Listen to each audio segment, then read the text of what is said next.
put it on here.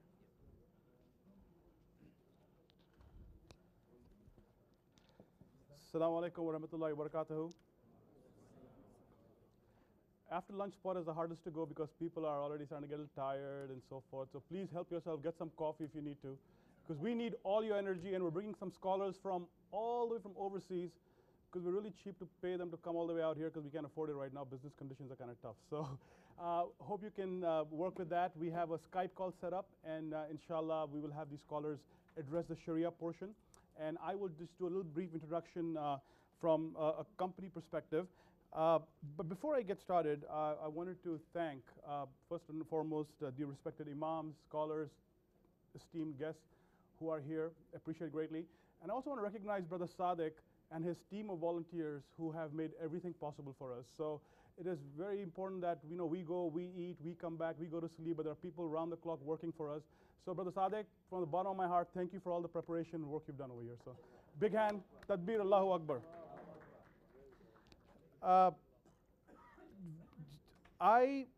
My title, my name is Aijaz Hussain. I'm the Vice President National Sales for University Islamic Financial. We're a company based in Michigan. We've done over 500 million in Islamic financing contracts.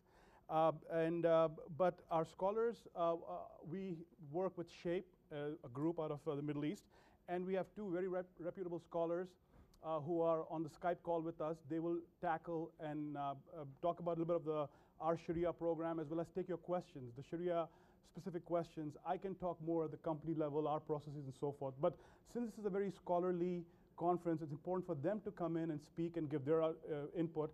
I'll just be more of a quiet listener, and if something comes to me, I'll be happy to answer for you. My background, brothers, I used to work on Wall Street for UBS and Smith Barney before I decided to move to Islamic financing. And I did that because I felt that it was time, and when I researched the product, I felt comfortable with it. It was some sort of a happiness and comfort it gave me to move to this line of work. And about 10 plus years ago, almost 11 years ago, I moved into Islamic financing. And for the last 11 years, I have done not only individual dealings, but I've done over 200 presentations on the topic of Sharia financing at many masjids, and I've met many imams over here whose masjids I went to discuss this topic. So at a practical level, I have done more in this field than most people in the United States, just because of the line of work I've been in. Islamic financing really is, and I'm not going to get into the Murabaha and stuff, scholars will get into it. Islamic financing really is a story of four issues, if you will. The first is the Sharia approvals. You have to have the scholars approve the program and guide you and so forth. Second, you're dealing with customers' needs and perceptions. Third, you're dealing with investors that we've talked about. And at fourth, you're dealing with regulators, because we're not operating in a vacuum. We live in a country that has laws and all kinds of rules that you have to adapt to and abide by. Sharia portion will be covered by our scholars. The regulators and the investors has already been covered at some detail with Imam David Laundy from Devon Bank, so I don't want to touch that. I'm just going to cover more about the customer needs and perceptions, because this is very important at a practical level for us, more you as community leaders, to understand what the community is dealing with. And this is what I mean by that. In the last 11 plus years, I've traveled and I've done these presentations. If the Muslim community is composed of 100% of the people in the US, 90% of the Muslim community doesn't really care about Islamic financing. There's really 10% of the Muslim community that is concerned about Islamic financing. And out of that 10%, 1% are like the people in this group over here who are extremely Sharia sensitive. Who is Amja talking to? Is Amja talking to 1%, 10%, or 100%? My answer is and should be 100% Muslims. Because at the end of the day, we have to find solutions for all Muslims. Not all Muslims are alike. We differ in color, in ethnicity, in cultures. Our religious beliefs are different. My goal as the head of sales of an Islamic finance company, why I gave up my career to come here, is to make Islamic financing a reality for all Muslims. If I can move a Muslim from Bank of America and Chase to over here, I consider it a personal victory for me. So we are trying to go after everybody, but even part of that 10% I talked about, they will come to Islamic financing if the price is right. It is not that they just sign the papers wherever you tell them to sign or whatever, no. They want to understand Islamic financing, but then they say, my local bank is giving me 3.5%, that payment equates to $1,000. Can you do better than that for me?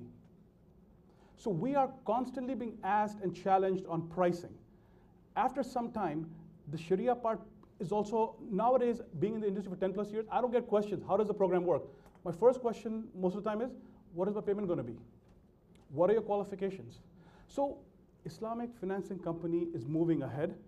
A lot of revisions have to be made, changes have to be made, improvements have to be made, and that is why I'm here. I'm here to learn and take back with me notes, as Dr. Maan said, make improvements if possible, and try to come back and inshallah gain approvals at the appropriate times. This is the goal of me and some of my competitors out here who genuinely are here for the intention. We're not here for the money. I can make more money elsewhere. We are here because we are trying to provide an alternative to the Islamic community, and that's our intention over here. And we need the support of the imams and the scholars of our community to support us. And with all due respect, and I've read the entire research papers that were put out yesterday, it's great work. Some of the stuff, maybe we can make improvements. But some of the stuff is going to be very challenging. We living in Muslims here, your paycheck comes. Can you look at the paycheck and say the company I work for has 100 billion in the bank, what portion of the paycheck is interest-based or whatever it is? You eat chicken over here, the chicken is being fed all kinds of stuff. We don't know what's in the chicken. We eat it. I'm sure some scholars can look at it and point issues in there and say this chicken really also has. So my point is we are living in a non-Muslim country and we are trying to do the best we can. Can we do better? Yes. Have we reached perfection? No. Our goal is to get there. We're not there yet. We're learning and improving, but our intention is in the right place. I go to presentations, and I talk to Muslim brothers, and they'll tell me, brothers, I have been renting for the last 10 years. I'm so glad you came by. I have some questions about the program. What are we offering Muslims these days? If somebody wants to, living in an apartment, they have 2, 3 kids, they want to get out. They can't live in the apartment forever. It's their intention that they want to do the best thing, but at the end of the day, they are dealing with realities. The landlord's pushing them out, this, that. So what are their options? They can rent. I'm assuming they don't have any cash to pay, because if they have cash to pay, they can buy the house for cash. But without that, absence of cash, you can rent. You can get a conventional loan from a regular bank. You can try and wait for a perfect Sharia model to come up. Allahu Alam when that comes up, but they can wait for that perfect Sharia 100% Amja approved product to come out, and they buy then, inshallah, maybe. Or the fourth option is they come to an Islamic finance company that after doing their research, talking to scholars, understanding the program, talking to somebody like me, they make a decision with the intention that Allah subhanahu wa ta'ala will forgive me because I have tried and there are other options available, but this I think is the best suitable option available in the market today. I'm not speaking for anybody, I'm just speaking for myself. But this is how the decisions are being made.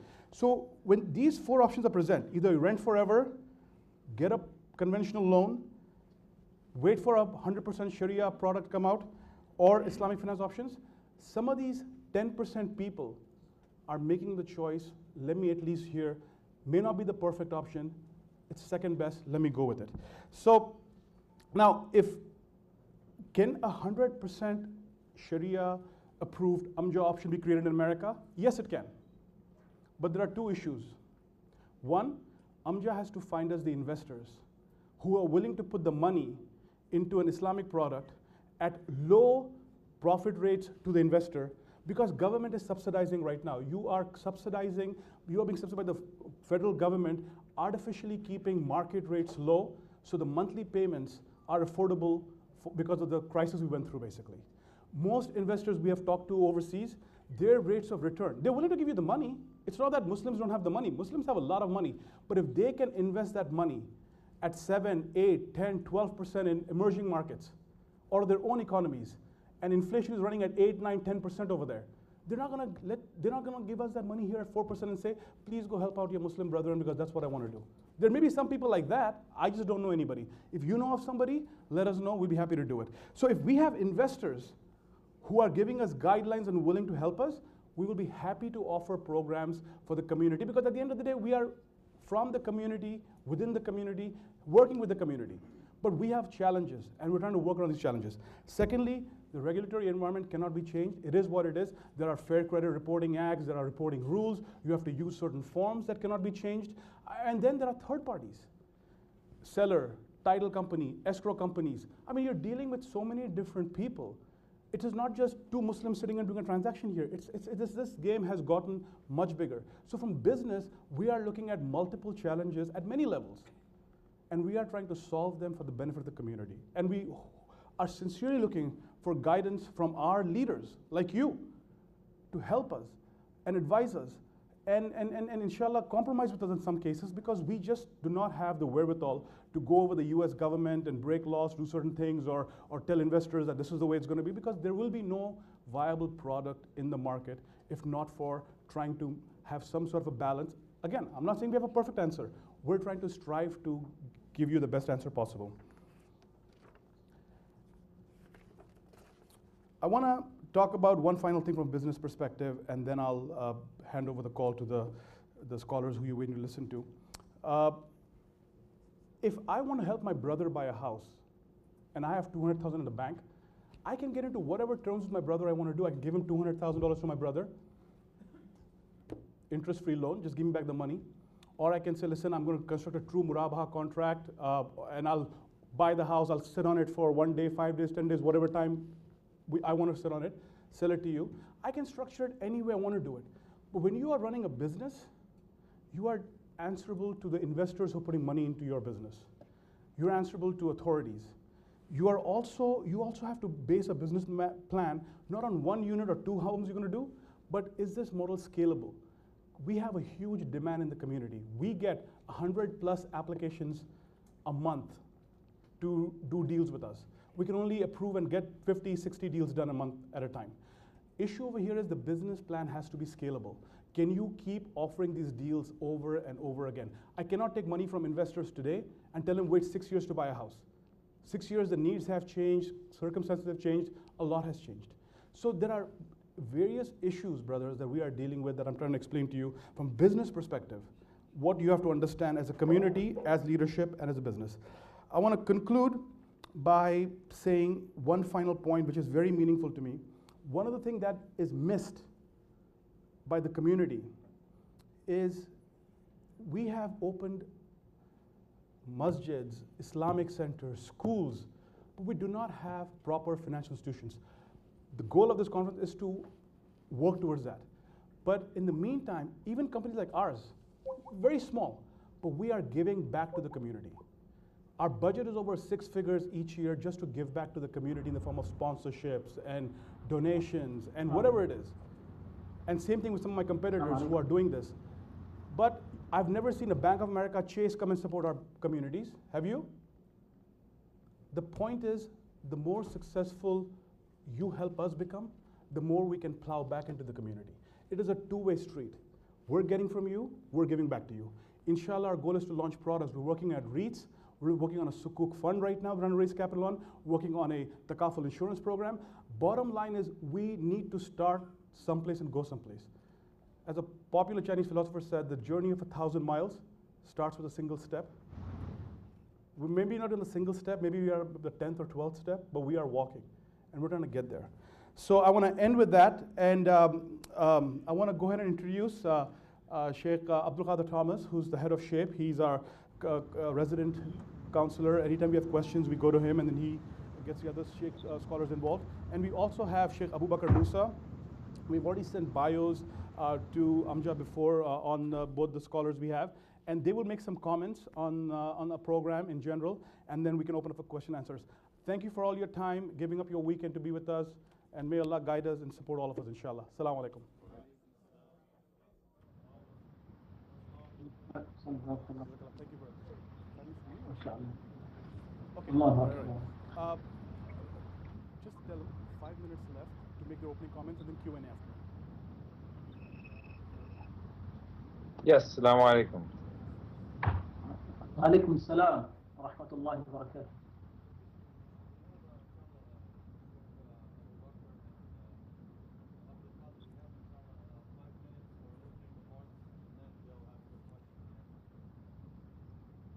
Okay.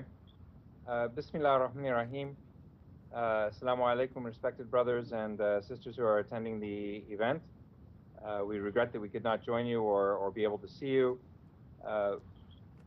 What I would like to do is have our dear brother Shaykh Abu Bakr Muhammad Musa share with you some reflections on points that have been reported back to us from comments made during your day today. And then if there are any questions, either he or I can try to jump in during the Q&A. So Shaykh Abu Bakr, if you could please maybe follow up on some of those points that came out that you felt were important. Bismillah ar-Rahman ar-Rahim. Assalamu alaikum wa rahmatullahi wa barakatuh. Thank you all for this opportunity given to us, and we apologize we are not able to come to the conference. Nevertheless, we are pleased that we all gathered here for a purpose, is to advance the cause of Islamic finance and to get it right. And it is very important at this point that the Quran says, فَإِذَا قُلْتُمْ فَعْدِلُوا وَلَوْ كَانَ ذَا قُرْبَى. When you identify the defaults or the faults of an individual, then it is also suitable and right that you also comment the right things they are doing. Now, what we do in our own side, and we are very grateful for the observations, we will in due course respond to them. We know that al-aslu kalam al-haqiqa, that the legal margin states that the original, the fundamental law is that when a statement is made, you should read it according to the actual or the literal meaning. What we do is that we try our best. We know we are human beings and we have deficiencies and we have limitations, legal limitations, and the area which we exist, we need to follow the regulation there.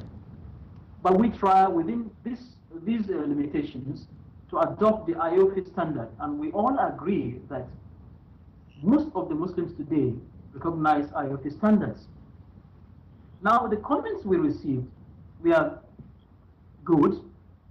We also think that we have our own positions, and either of the positions, one could be right and the other one could be wrong, or the other one could be wrong and the other one could be right. But at the end of the day, we all want to get it right.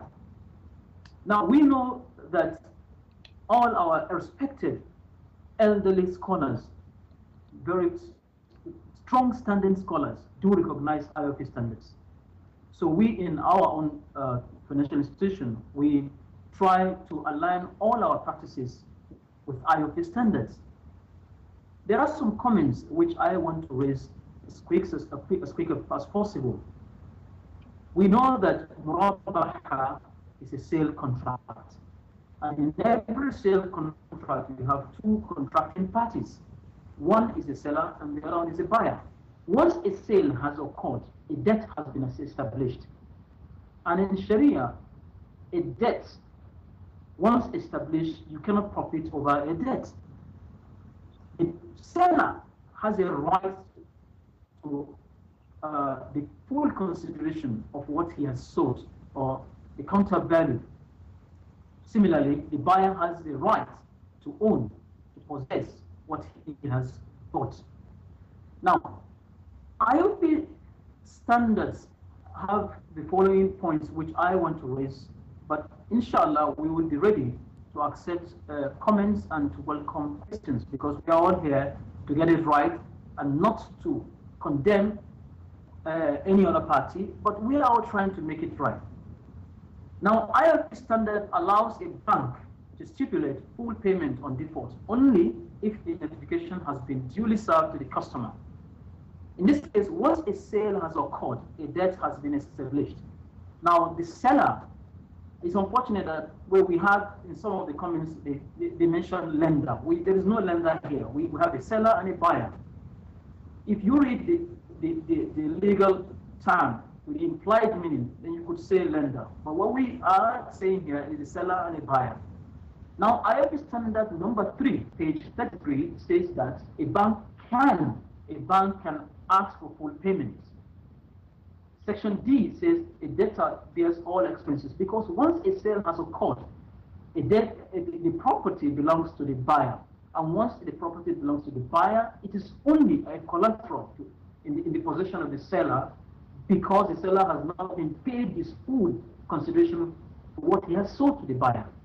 So in this case, IFRS says that the debtor bears all expenses and others. Section F says that a creditor is entitled to stipulate that full outstanding installment is due once a debtor fails to make his obligation. Now, regarding our early payments, I want to make it clear here that our respected scholars, and some of them are in the International Fiqh Academy, they also recognize, we also work with this academy, we align our practices with academy. The Fiqh Resolution 64, Section 7.2 states that early payment is permissible, and the seller who has the full right to the debt can give a rebate if he wills. AlRajihi Fatwa number 1, 1988, date 17/7/1409 Al-Hijri, also permits the early payment. Promise. IFRS standard number 8, page 11, page 111, that's 101, promulgated that the bank is entitled to a promise from the customer, a unilateral binding promise. We know that the promise isn't a contract, but Sharia, on the moral level, wants you to fulfill your promise. Then he also says that a person will have a small characteristics of a munafiq if he does not fulfill his promise. Anyway, a bank can force a customer, according to the ARP, to fulfill the promise. Similarly, the Fiqh Academy also, in Resolution 4041, Section 2, 5, 3, and 5, also allows the promise. Kuwait Finance House Fatwa number 49, Qatar Islamic Bank Fatwa number 8, IOP Standard 2, Section 233, also allow promise. Now, in light of, yes.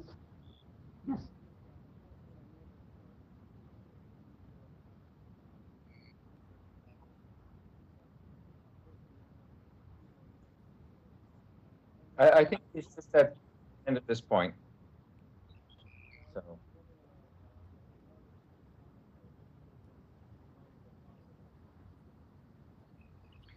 Yes, Bismillah ar-Rahman ar-Rahim. I have two comments. The most important one is that in the nature of the federal authorization for Murabaha, the bank is applying to the customer to act as wakil to make the acquisition of the property. When I say make the acquisition, I mean find the property, find the seller, help the bank to understand the terms and conditions of sale. At which point the bank would then engage in the purchase process with the seller, and the bank would take legal title for whatever period of time suits the bank according to its risk management and business strategy. Now, in reality, it's UIFC, the subsidiary of the bank, which is doing this job, acting as the buyer, engaging the customer's wakil. But UIFC is acting as wakil for University Bank, its parent. And on the one hand, UIFC does not necessarily know what University Bank will do once the transaction is closed and University Bank has financed the transaction by paying the money for the purchase. But on the other hand, there's a master agreement between University Bank and Freddie Mac. And the interpretation which has been made by several scholars in our team over the many years that we've offered this product is that the master agreement has the attributes of a wakala, and that University Bank is engaged as Freddie's wakil to source certain types of transactions, engage in the activities that require the transactions to be found and completed and transferred to Freddie. So the master agreement we view as a wakala, Freddie to University Bank, and then there is a wakala from University Bank, and this is a legal document which has been written, signed, executed by the two parties, to UIFC to originate, find the customers, find the houses, buy the houses,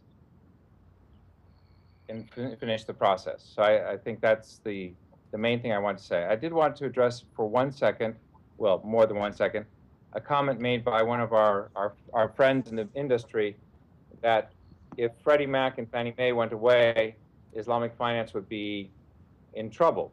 And I actually disagree with this. And I disagree with it for two reasons.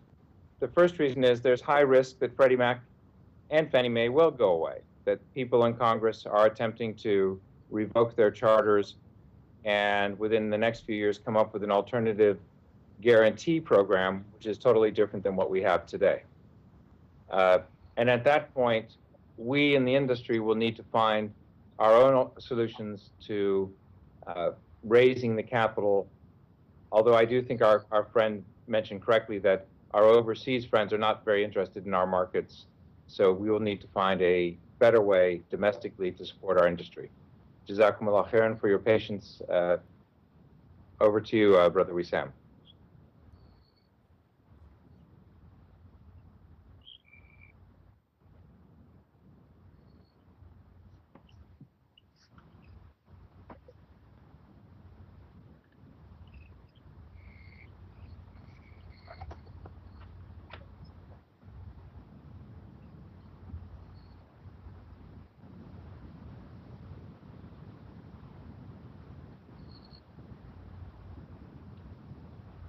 We may need you to repeat questions because we can hear you clearly, but we can't always hear the audience.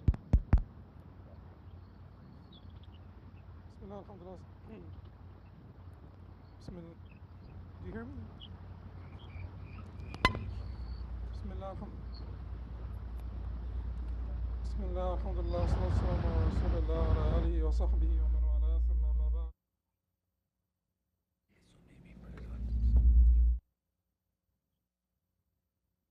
I think my part here is to raise some questions about some of the troublesome issues with Murabaha in general. I did not particularly examine each and every bank's contract, but I'm talking about Murabaha in general and some of the challenging issues that the model of Murabaha may encounter in the context of the market here in the U.S., the financial system of the U.S. But before I address those issues, I would just like to say that Amja addresses the needs of 100% of the Muslims, but does not conform to the cravings of 100% of the Muslims, and is only answerable not even to the 1%, to only one, which is God, Allah subhanahu wa ta'ala. So the idea that we have to really look at the needs, we have to look at the needs of Muslims. We are Muslims, we are human beings also, we are people that have the same interests and needs, and we understand the needs of all of the Muslims. And you know, my heart breaks every time I discuss one of these issues with a student who wants a loan, like I said before, a dentist who wants to start his own clinic, and so on and so forth. So don't think that we are isolated, secluded, we just live in a different planet. We're quite aware of the needs of the Muslims, and we're trying to be as flexible as possible. And that is why I particularly said that we're not starting the discussion from scratch. We're not going all the way back to whether, you know, I will not specify particular issues so that no one gets offended. But what I'm trying to say is that we have the IOFI standards, we have the fiqh assemblies, and this is where we're starting. Those standards are already flexible enough that most of the, or let me not say most so that I would not be imprecise, but many of our contemporary scholars and most distinguished scholars would consider them to be completely out of line, because they think that those standards are too loose, and they do not really comply with the spirit of the revelation nor the letter of the revelation. We're not going into this discussion, and we're not going to start all the way back there. We're starting from the IOFI standards and the standards of the fiqh assemblies and fiqh academies, so that we facilitate things, and so that you don't feel that the challenge is too huge.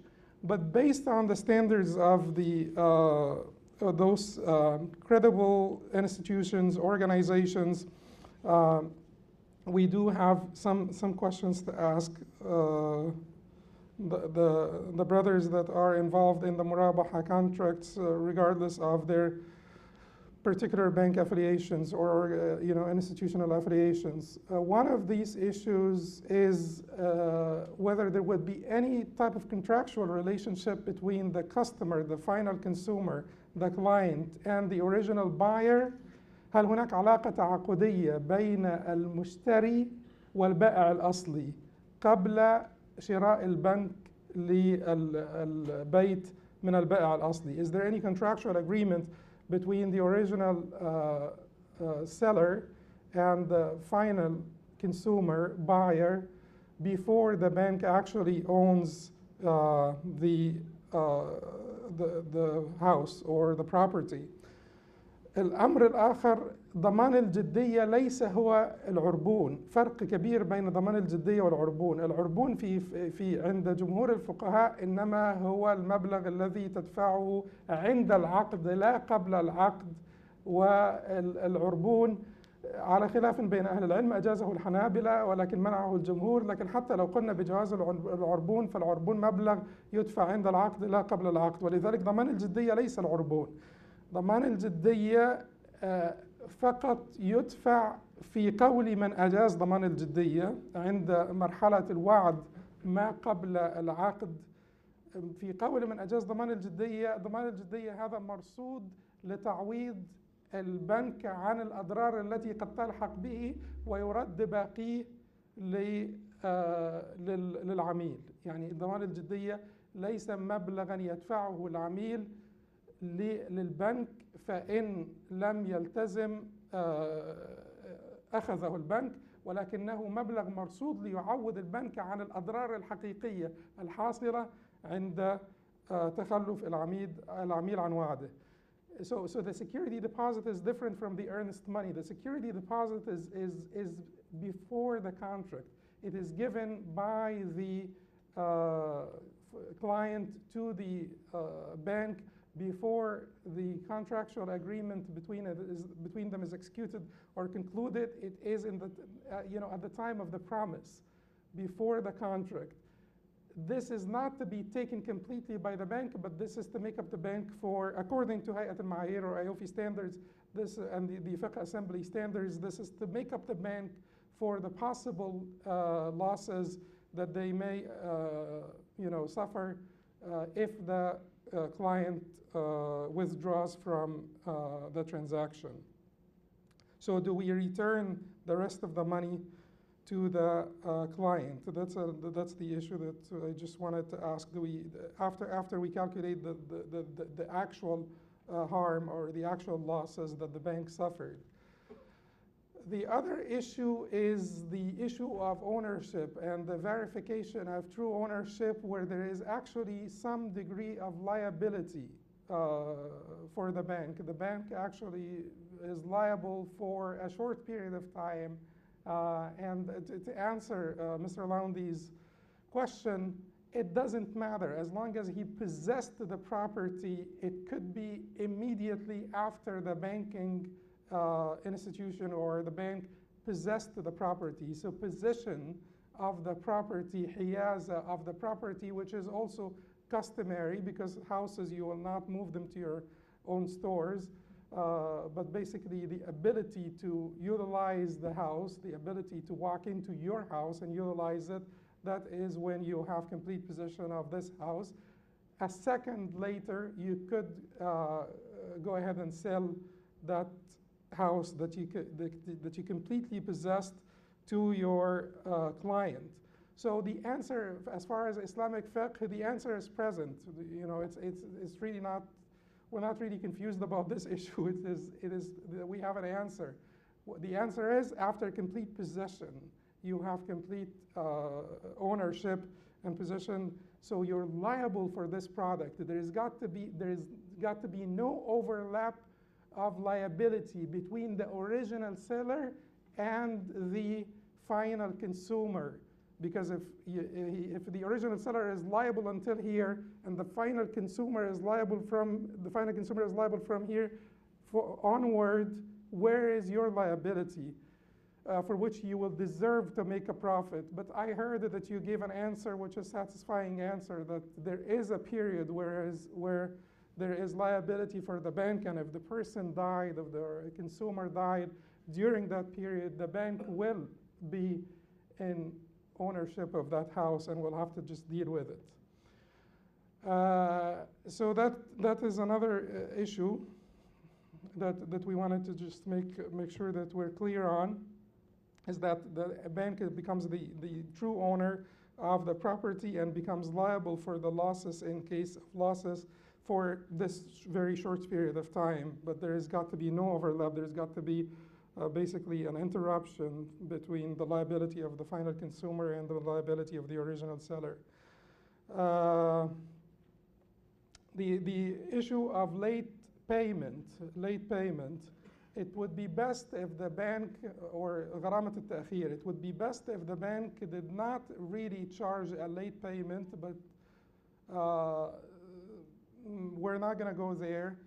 The late payment goes to charity. The late payment goes to charity. So we want to, according to the IOFI standards, the late payment will be charged to deter the customers from being delinquent with their contracts. The late payment will be charged, but it will have to be given to charity. And I heard that you take the costs of collection before you give the rest of the money to charity. So it will be best if you just forward all the money to charity, if that is possible. Okay. No, actually, I'll be generous, and I will not use all the 10 minutes. More time Q&A. So, the final issue, which is the final issue, which is to go back and sell this to Freddie Mac and Fannie Mae, and if this is not like a Muslim-owned institution, which sort of it's a little bit ironic, that it will be easier for non-Muslims to finance to Muslims, particularly using the Murabaha contract.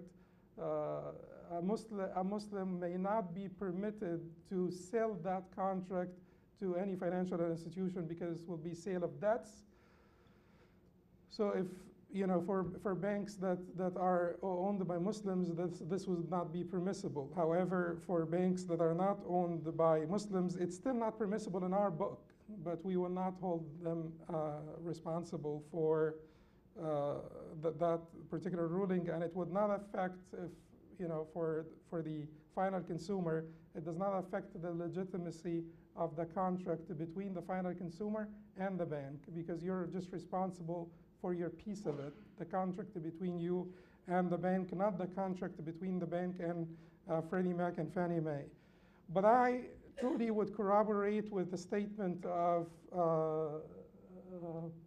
Shaykh Abdul Qadir Thomas, that it may be a great opportunity for us if Fannie Mae and Freddie Mac actually did fail. It may be a great opportunity for us Muslims to think out of the box, and it would be a great opportunity for all Americans to think out of the box for a change, because things that have been there for decades and are not necessarily the best thing, and it may be like a window of opportunity for Muslims, not only for Muslims, but for all Americans, to actually rethink those issues and be creative and come out with solutions that are more friendly to the final consumer, to the poor guy. جزاكم الله خيرا. سبحانك اللهم وبحمدك نستغفرك.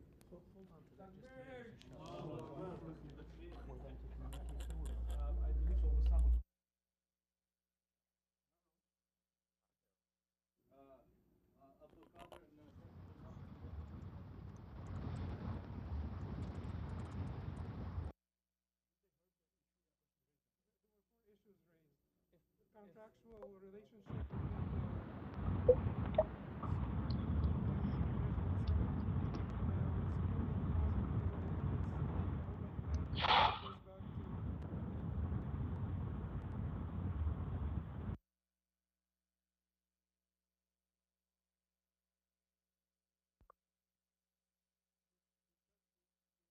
Q&A session. So inshallah, as we do have the Shaykhs on Skype there going to address some questions, we do ask that whoever has anything of their own questions to ask, that you take this time to line up at the two microphones, inshallah. And just so that we can save on time, I'm going to ask that if we can leave out the formalities of all of the thank yous and whatever else it would be, please, just so that the shortness of time that we have, we can try to squeeze the most out of it, inshallah. Jazakumullah khairan.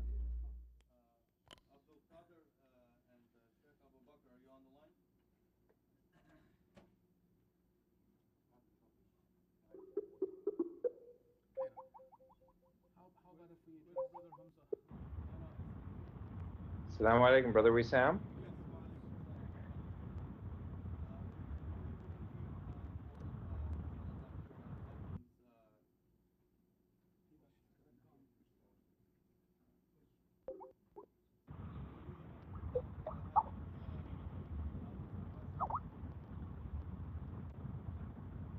Assalamu alaikum.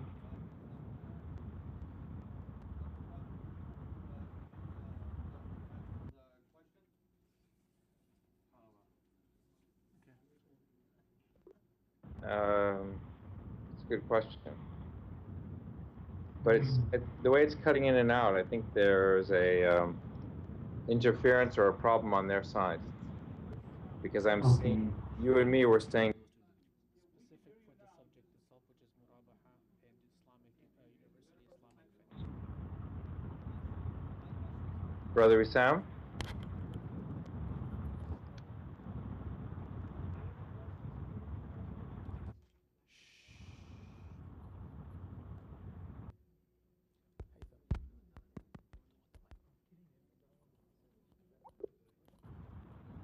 Just a reminder for those who are going to ask questions, we want you to once again keep it specific to the topic of what the different presenters have spoken about, please.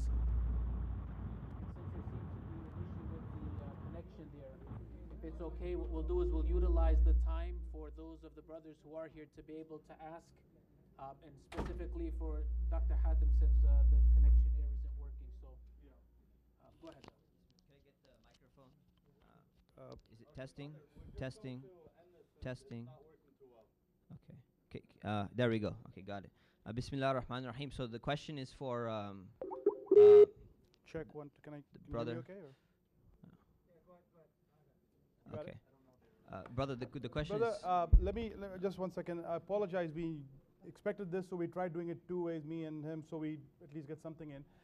Any questions that are Sharia, which Dr. Hatem answered, we will get it answered in writing, and we will get it out to you. You can feel free to post it to, email it to everybody in the group. So this way, for everybody's benefit, we can do that, and we can also go back and forth with.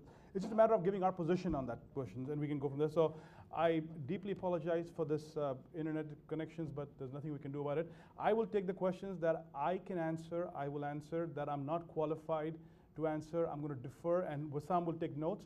We'll take any question that is Sharia-based and answer it in writing from our scholars and send it back to Amja, and Amja can forward it to everybody in the group here. Is that fair? Yeah. Okay. Yes. It's a non-Sharia based question.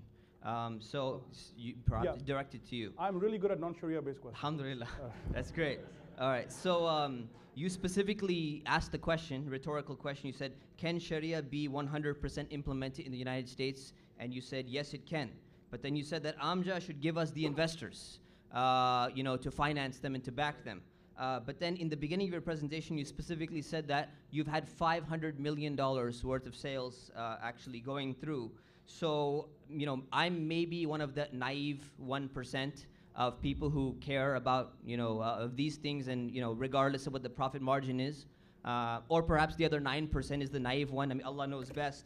But my question is, Mufti Taqi Uthmani, just to quote a scholar, he specifically said when he was allowing Murabaha that this is not an ideal mode of Islamic financing. And not only did he say it's not an ideal mode, he mentioned in his book specifically that the argument is that it does not achieve any of the maqasid of the Sharia in the economic system.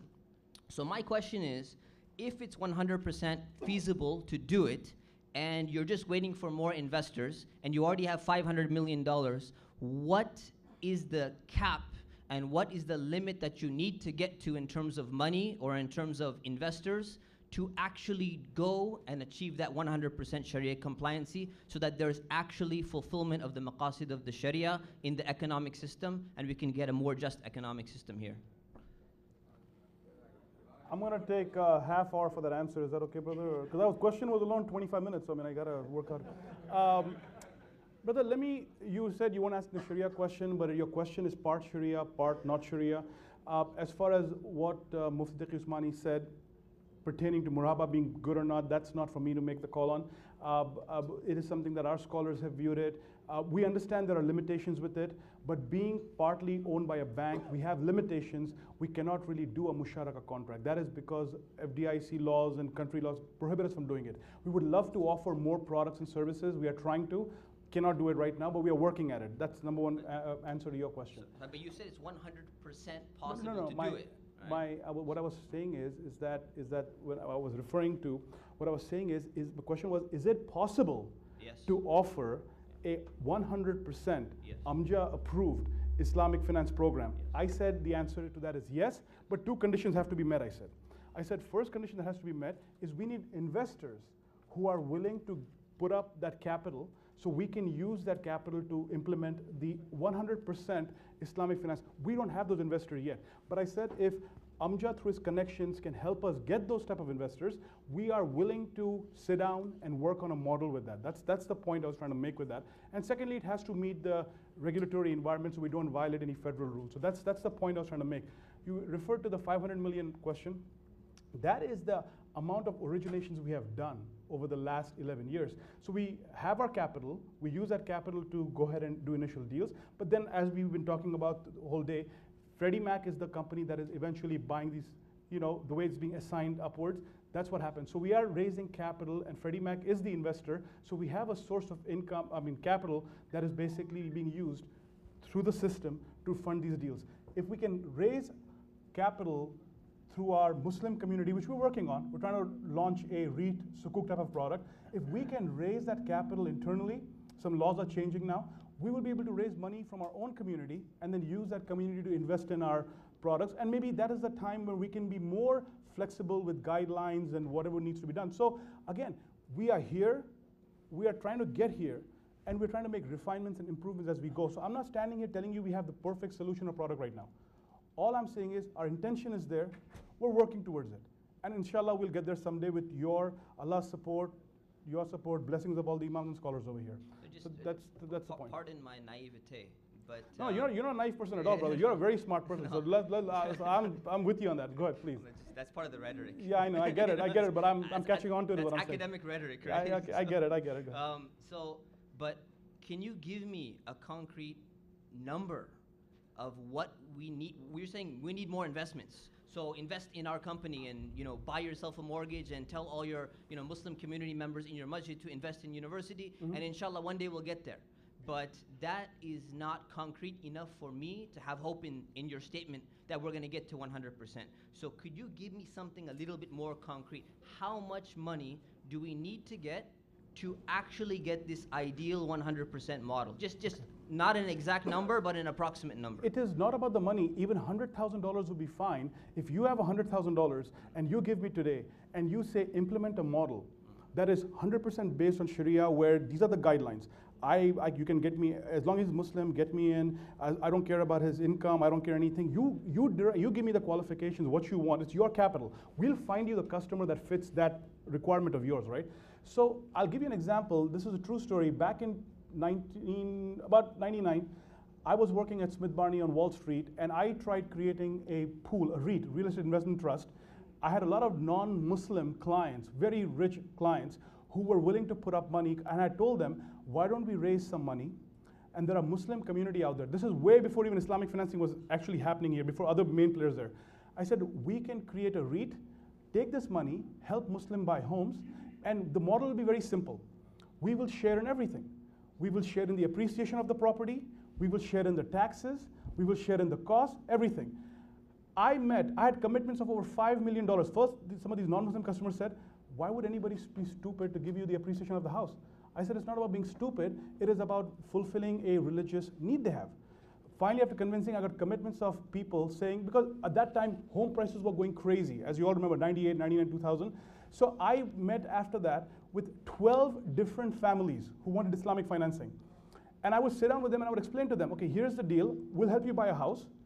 We will appraise the house every year, and we will adjust our payments based on your ownership share, our ownership share. And when you sell the house, whatever point you sell the house, we will basically share in whatever profit. The home went from $100,000 to $200,000. We are 60% owner. We'll take 60% profit. Guess how many out of the 12 families signed the deal with us? 0, brothers. As Muslims, we want it all. As human beings, we want it all. We want the thing is, we want the cake and eat it too. That's what that is. Now the issue is, I used to work at Guidance. I believe in their program, Musharaka program. It's a partnership program. And people say, well, we should share profits and losses. We go and meet with customers and say, we'll share profits. They say, you know what? Bank doesn't share profits. So the issue over here is, the Shirakatul Milk program, again, I don't work for them. The issue here is, it's a partnership, but based on asset ownership. So similarly for us, we are trying to work with things that work within the system. And to your answer, brother, again, you're saying, dollar amount can be any amount. To implement a 100% Sharia program, we can create, you and I can create the guidelines. If we have the capital, we can come up with the guidelines with Dr. Hatem and Dr. Man. The issue will be, will the customers take it? The moment you start saying you're going to share in the upside of the home, most customers are going to go home.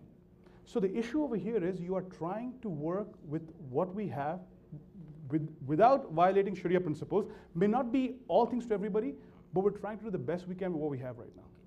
So from what I got, if you could just clarify, this is what I understood, is that the real problem, the underlying problem of getting a 100% Sharia compliant thing is not the system in which we live, it's how much the Muslim is willing to sacrifice to practice his deen. Yeah, the second part was the regulator. I said the first part is the investors. Right. Second, I said the regulations, I said. I said two things, right? Regulations also cannot be violated. Yeah, so there are certain things. So within that framework, if it can be done, yes. Okay, can we get to 100%? Maybe, inshallah, one day. We're just trying to get there. Yes, brother, I'll take your question over here if you can. Alhamdulillah, Alameen. Jazakumullah khair for your answers and everything. Actually, I work in Saudi Arabia as a Sharia officer in National Commercial Bank. So I'm doing comparisons between what we do here and what we do in Saudi Arabia. And actually, what we do here is actually much better than the things that are in Saudi Arabia. So that's, you probably wouldn't believe that, but it is. Tadbir! Tadbir! Tadbir! Yes, thank you. In any case, so I have 3 quick questions, inshallah. One of them is regarding the sharing of expenses, right? This is a typical thing that is in the standards and everything, that if you're doing ijara, the owner should share in all of the expenses. Actually, not share, I'm sorry, but should cover the expenses. The major maintenance should cover any insurance on the property, taxes, things of that nature, and how university deals with those issues. And do they see themselves in line with the Sharia standards or not? I know this question, you get it a lot, but that's one question. The other one can we take it one by one, just so that okay, one by one. So go ahead. Can I write this for you? They're quick questions. I write down questions. Sure. Okay. I'll give it back. Go ahead. Okay. The question is about sharing again. I'll explain to you. With the way we interpret the Murabaha program is, we are basically buying and then we're reselling. I think for me, oh wait, what were you talking about? I'm talking about ijara. Okay. With the ijara program we have, and that's to be covered tomorrow.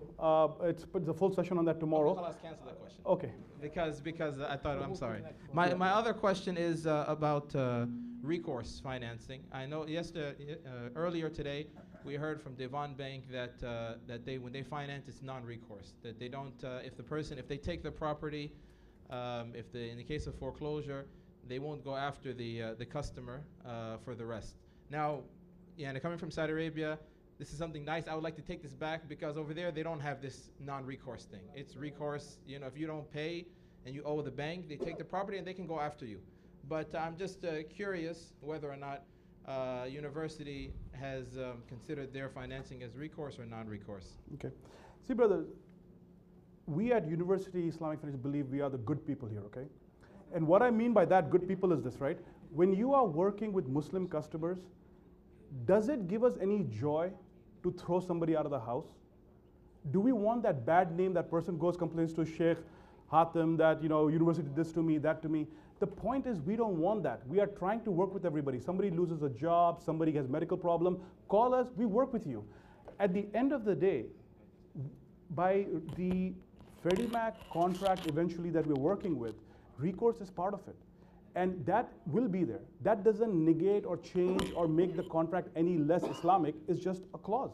And we do not exercise it. We have not exercised it. We've basically let go many people in the case of foreclosure because they couldn't pay. But can we do it? Answer is yes. Have we done it? The answer is no. Our ijara is completely non-recourse. We basically completely, so ijara is completely, but Murabaha is that. So I'm just clarifying for purposes of everybody. Last question. Okay. Sheikh Hatem has but honestly speaking, Ashraf, with all due respect to the issue of Saudi Arabia,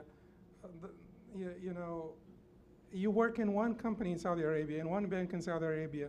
We're aspiring to meet the standards of AYOFI.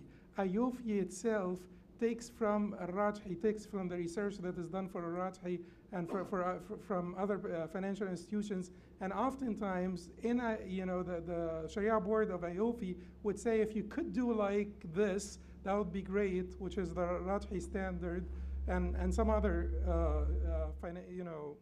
banking slash financial companies in Saudi Arabia. If you could do like them, that would be great. If you can't, then you will have this concession to do or dispensation to do this or that.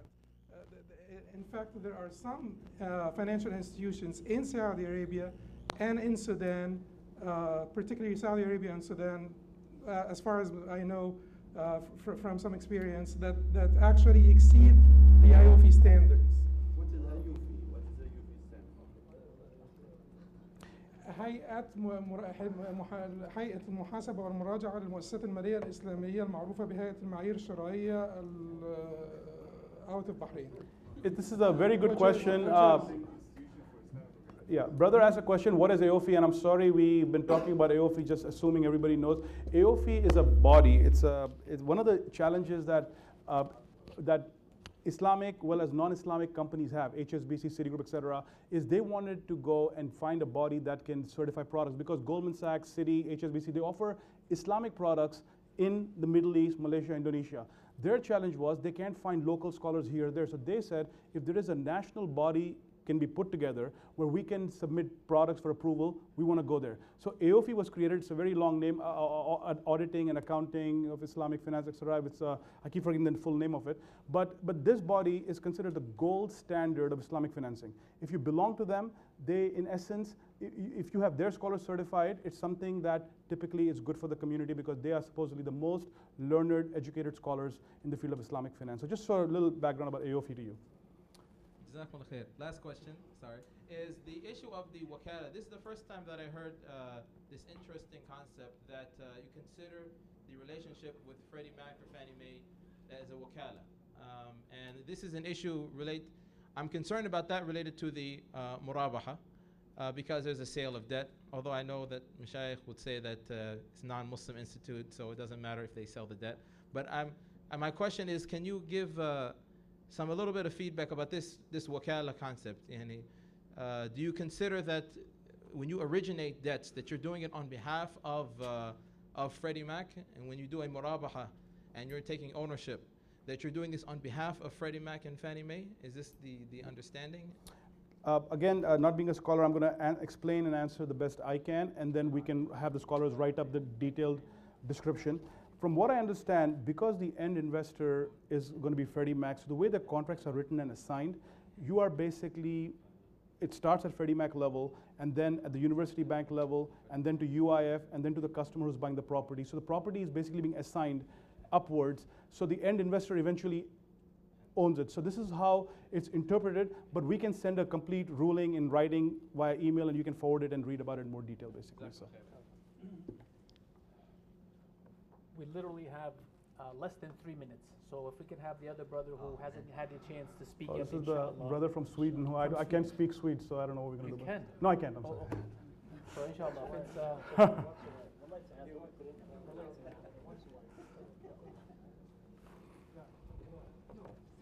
I'll need an interpretation of this.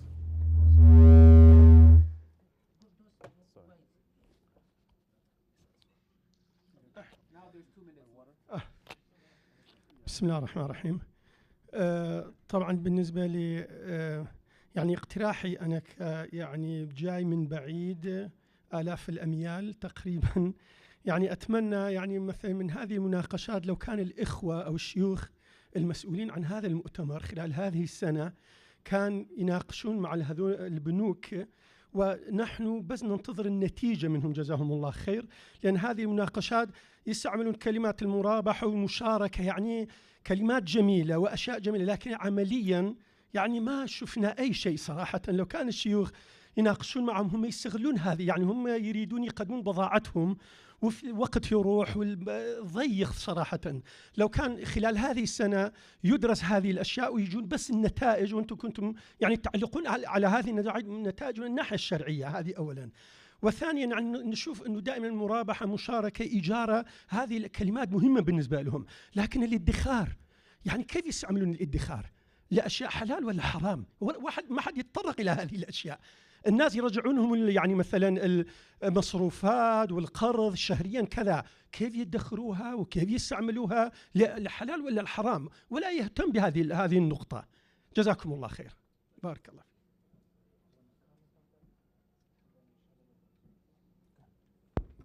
Well, would it have been best that this would have been done in a two-step process where we have where we have internal discussion and agree on our standards, or we invite the representatives of the companies to this meeting?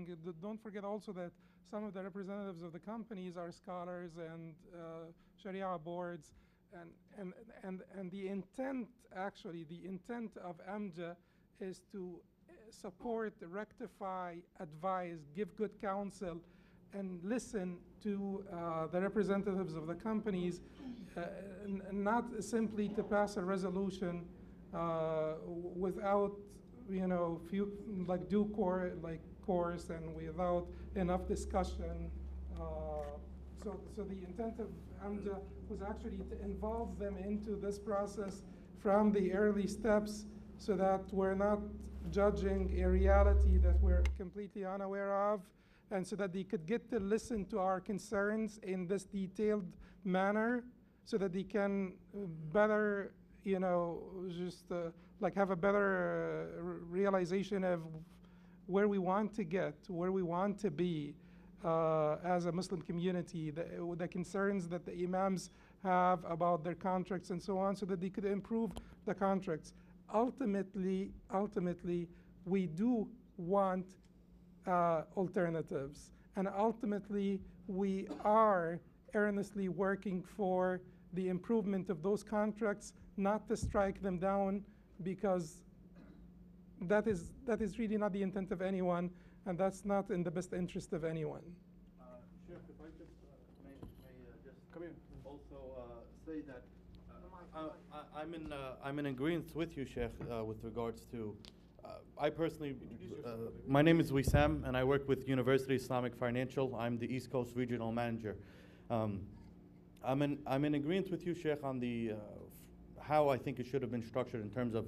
I think it would have been best to have a two-step process, because just by looking at the contract, I believe that there's certain information that is not being transmitted back and forth just by reading it, and I think that some clarification between some of the scholars on any of the boards of the companies, some going back and forth face to face would actually help both sides understand. Maybe that they can understand your concerns and you can understand their concerns or questions and explanations.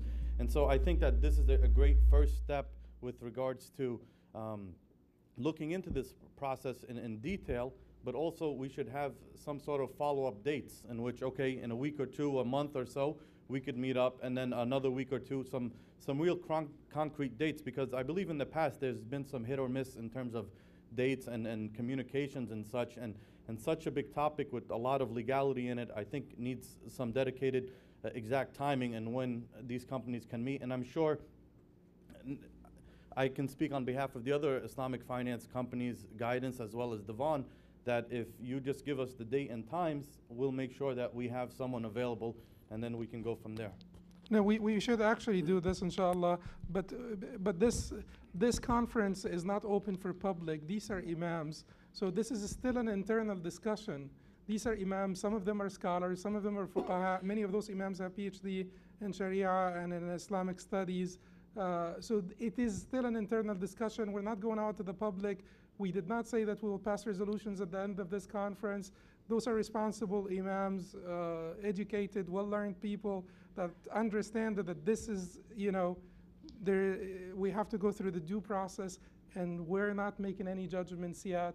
We're listening, exchanging concerns and ideas. So don't consider this to be like a public conference. This is really an internal one. You're sitting with Amja here. All of those are imams, and they have great interest in your well-being. Believe me, more than 95% of the people sitting in front of you have a great interest in your well-being. Inshallah. That's why I hired the brightest people in the community out there, so that's good, Bassam. Thank you for that good idea. You have a question, brother? Yeah, Bismillah ar-Rahman ar-Rahim. Inshallah, just a very brief question, because it was just precipitated by the previous question that was asked. Absolutely. And I wanted to know, is there some type of prerequisite or standing agreement that your company has already with Freddie Mac, that regardless of who is going to buy the houses and that transaction, that ultimately before that it's going to be sold to Freddie Mac? Right.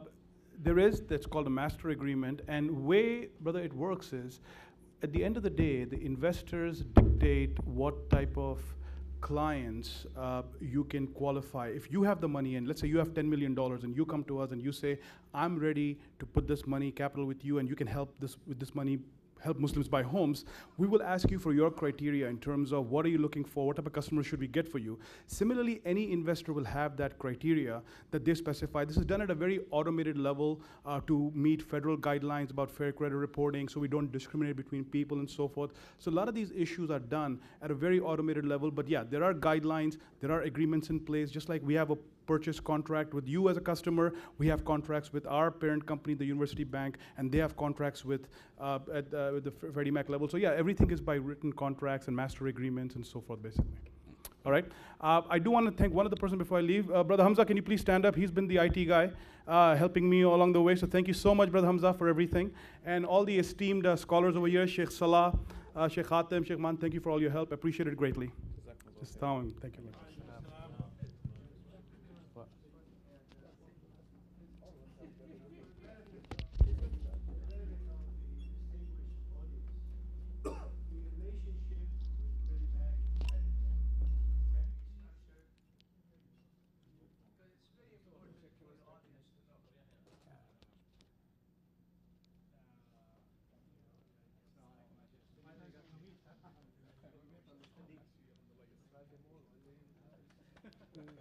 We are going to start with the next session. It will be 2 minutes.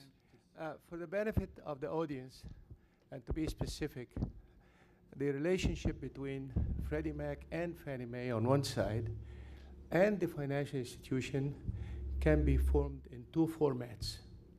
One format is to give you a line of 5 million or 10 million, and you make your decisions on it, and that is indeed renting of money, and it is riba. The other relationship is relationship where you check every one of your customers against the guidelines of Freddie Mac or Fannie Mae, and you do it on a customer by customer basis. In the case of Freddie Mac, you use a program called LP. And in the case of Fannie Mae, you use a program called DU.